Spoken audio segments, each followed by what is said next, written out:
From the greatest sounds of all time to the most inspiring messages ever written. Head out on the highway. Here are 13 groundbreaking 60s songs that gave birth to hard rock, starting with an all-time fan favorite at number 13, You Really Got Me. This song was an anthem born not from a plan, but from a gut feeling. Written by Ray Davies, You Really Got Me wasn't just another song, it was a defiant roar that would permanently alter the course of music forever. While one version was recorded, the band knew something was missing. Trusting their instincts, they re-recorded it, and what emerged was the raw, untamed powerhouse that would captivate the world. Amid the frenzy of the British invasion and the monumental shadow of the Beatles, the Kinks' audacious single cut right through the noise. This wasn't just pop.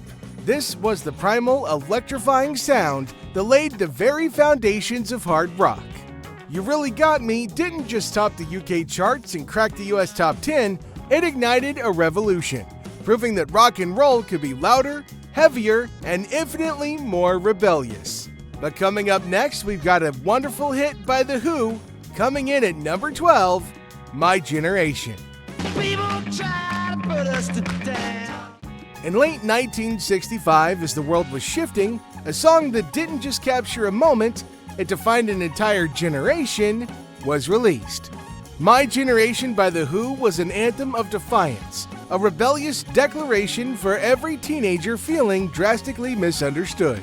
With its slammering vocals and thundering bass line, this song emboldened young people to stand up, embrace their identity, and carve out their own space in the world.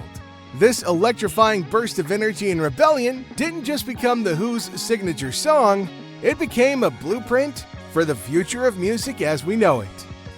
The song's raw, unapologetic spirit laid the essential groundwork for the garage rock and punk movements that would follow, proving that music could be a powerful, chaotic force for change.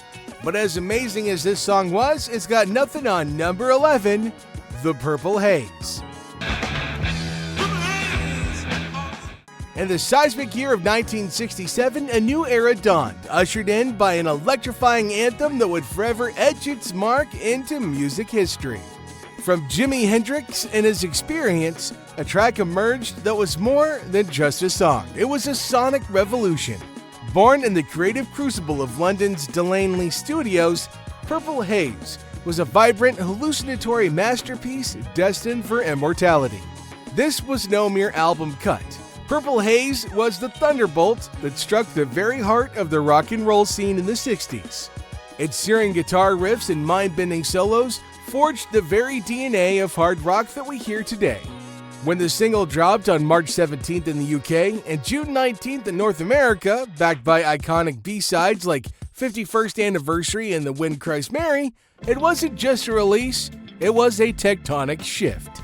It was the moment the world first felt the full exhilarating force of Jimi Hendrix, and music would never be the same again. Talking about music never being the same, coming in at number 10, It's Not Unusual. A beautiful spark was lit in the mid-1960s, a flash of musical defiance that would forever change the course of music. Tom Jones, a force of nature with a voice that could both thunder and caress, was met with one rebellious Caroline. I'm talking about Radio Caroline. This rebel station saw the fire in Jones's eyes and the undeniable power of his song, It's Not Unusual, and they gave it a home.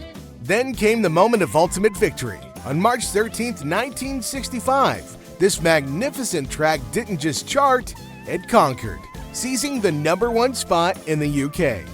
The song became a testament to the pure, unadulterated talent and the rebellious spirit of those who dared to play. But Dusty Springfield had a different tale to tell in her song at number 9, Son of a Preacher Man. There was a preacher's son when his daddy would visit. Dusty's legendary song was born from an unexpected twist of fate.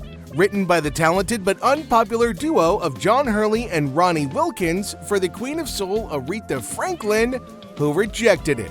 While recording her iconic 1968 Atlantic debut in Memphis, The British blue-eyed soul sensation Dusty Springfield and her producer Jerry Wexler heard the song and knew that they had to have it. Springfield's soulful rendition transformed the track into a cultural phenomenon, forever imprinting its melody on the hearts of millions.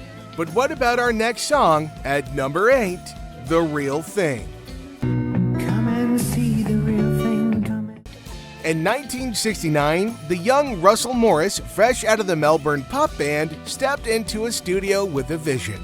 At just 18 years old, he recorded what would become his first solo single, a track that would change the course of Australian music forever.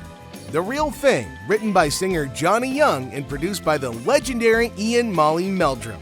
With a stroke of genius, Meldrum transformed the song into a studio masterpiece that defied convention. The recording itself was a work of art, layered with instruments, vocals, and sound effects on Australia's first 8-track tape recorder. This song was a revolution, a bold declaration that hard rock could be something more, a genre capable of intricate and multi-layered arrangements and studio wizardry. If you thought this was the real deal, what about number 7, Suspicious Minds? We're caught in a trap. Back in 1968, a spark of musical genius ignited in the songwriter Mark James, who wrote the timeless anthem, Suspicious Minds. With a hopeful heart, he released it himself, but the world wasn't quite ready for its raw power. It stumbled, but destiny intervened when the king himself, Elvis Presley, was given the track. What happened next was a seismic shift in music history. In a legendary recording session on January 23, 1969, Elvis and producer Chips Moman took James's song and infused it with an electrifying energy. They didn't just re-record it, they reimagined it.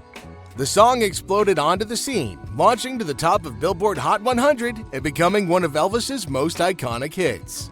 Suspicious Minds was a dynamic fusion of rock and soul that paved the way for the powerful sound of hard rock. But what Van Morrison did changed the soul of hard rock forever with number 6, Brown Eyed Girl.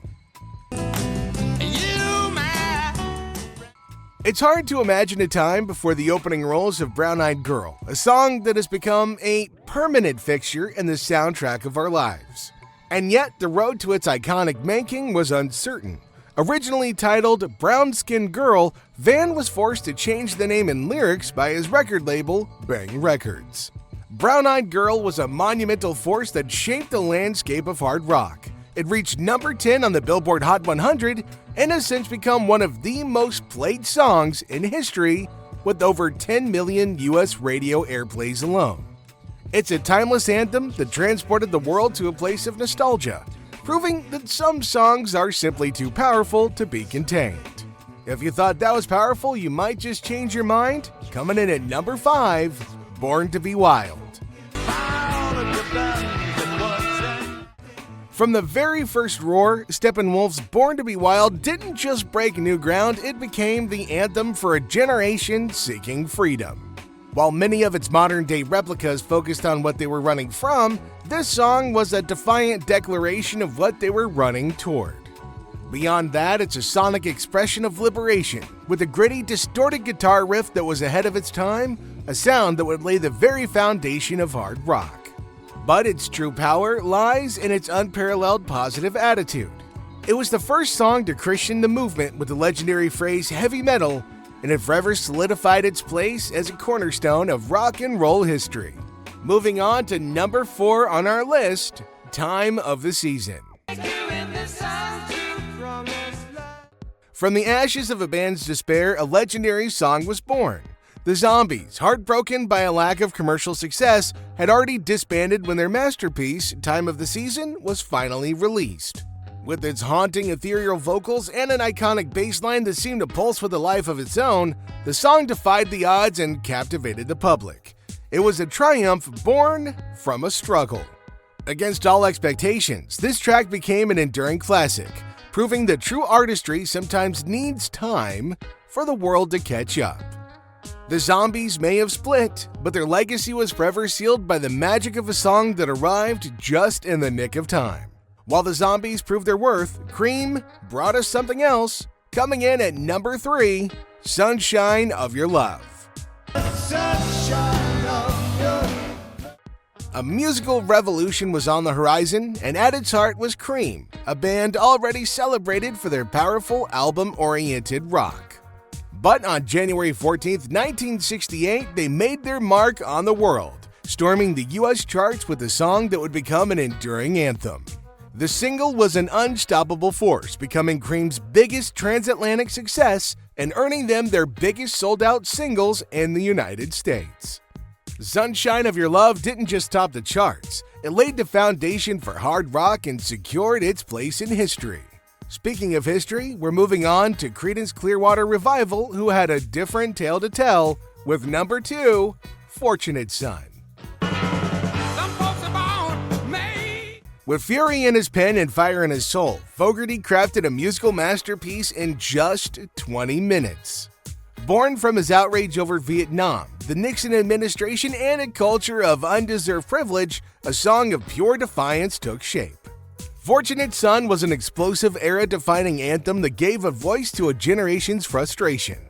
This blistering song ripped into the hypocrisy of the powerful, who demanded more from young men while shielding their own children from the battlefield. Fogerty's words were a lightning strike, forever cementing his song's place as a timeless cry against injustice and the ultimate blueprint for protest anthems. But the Rolling Stones, as they always do, had a bit of a different direction. Coming in at number 1, it's I Can't Get No Satisfaction.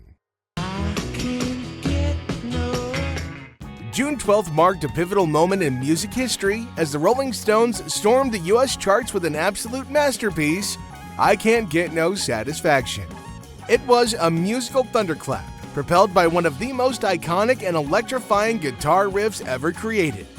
It became the band's first number 1 in America and ruled the airwaves on both sides of the Atlantic, topping charts in different countries from Argentina all the way to the UK.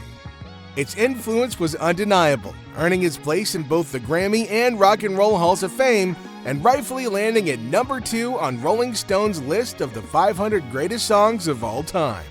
It still remains timeless, forever cementing its status as an untouchable classic.